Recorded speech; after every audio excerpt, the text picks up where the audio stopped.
Praise the lord everyone. मसीह यीशु के नाम में सबको जय मसीह के सलाम, खुशामदीद।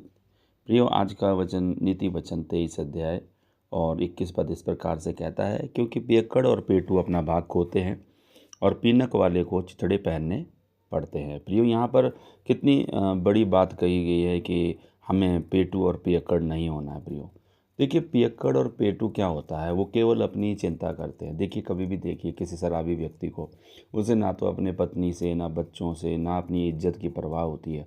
केवल उसे अपना शराब का कोटा पूरा करना है और उसके लिए वो झूठ बोले, लोग उसे गाली दे दें, कुछ भी कहें, लेकिन उसकी एक लत, उसे एक आदत, उसकी एक इच्छा और उसकी एक विल पूरी करनी है और उसके लिए वो कुछ भी करेगा।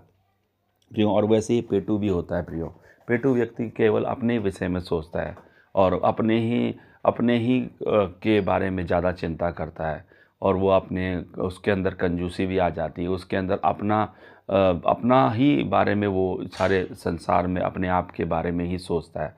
तो ये एक पेटू व्यक्ति की परेशानी है।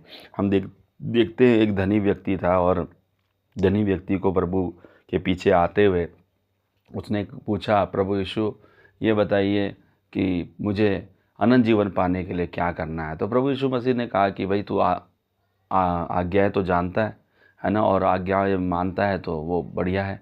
तो उसने कहा, हाँ, मैंने बचपन से ही मानता आया हूँ, है ना, और झूठ बोलना, चोरी करना, लालच करना, ये सब चीज़ें मैं अपने दिल से मानता आया हूँ, तो ये मैंने किया है। तो प्रभु यीशु मसीह ने देखकर उसे और खुशी हुई और उससे प्रेम किया।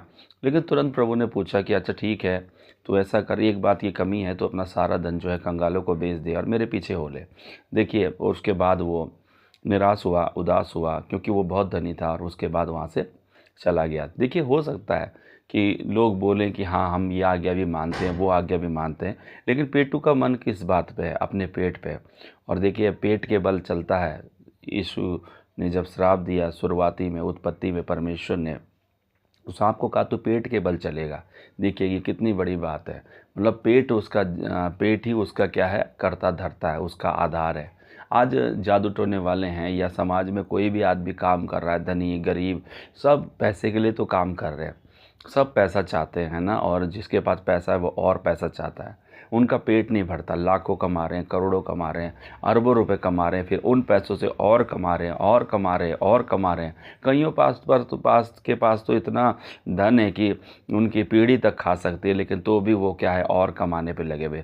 तो पेटू का पेट कभी नहीं भरता। कहने का मतलब है कि उनकी लालसा कभी तृप्त नहीं होती।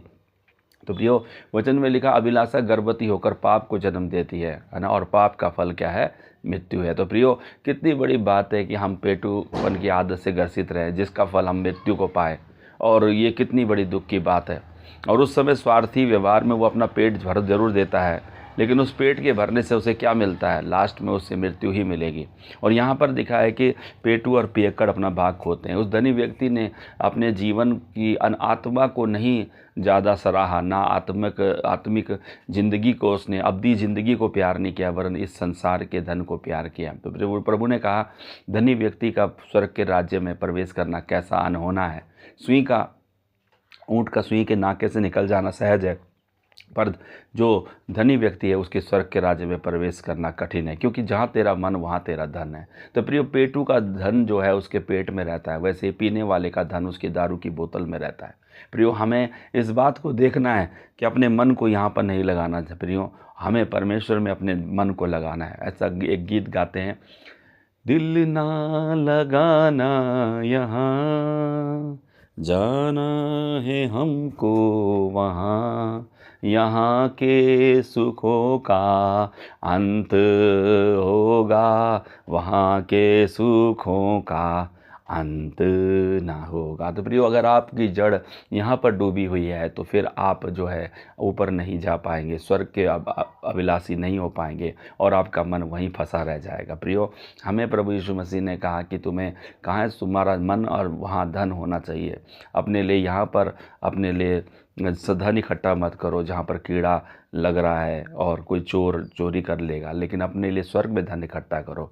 तो प्रियो ये बात आपको समझनी है, आपके पास निर्णय है, आप ही इसको कर सकते हो और कोई दूसरा आपकी जिम्मेदारी नहीं लेगा। प्रियो परमेश्वर ने आपको स्वतंत्र इच्छा दी है, आइए सत्य का मार्ग चुने, पेटूपन और पियक्कड़पन का मार्ग छोड़ करके भलाई का मार्ग, सद्गुण का मार्ग और अवधि ज़िंदगी का मार्ग चुने और परमेश्वर में आगे बढ़ते जाएं। प्रार्थना करता हूं प्रभु, जितनों ने ये वचन सुना उनके जीवन में 100 गुना फल लाए और प्रभु वो तेरे राज्य में बढ़ते जाएं और आत्मिकता में बढ़ते जाएं और स्वर्ग राज्य में उठाए जाएं। यीशु नाम से आमीन आमीन।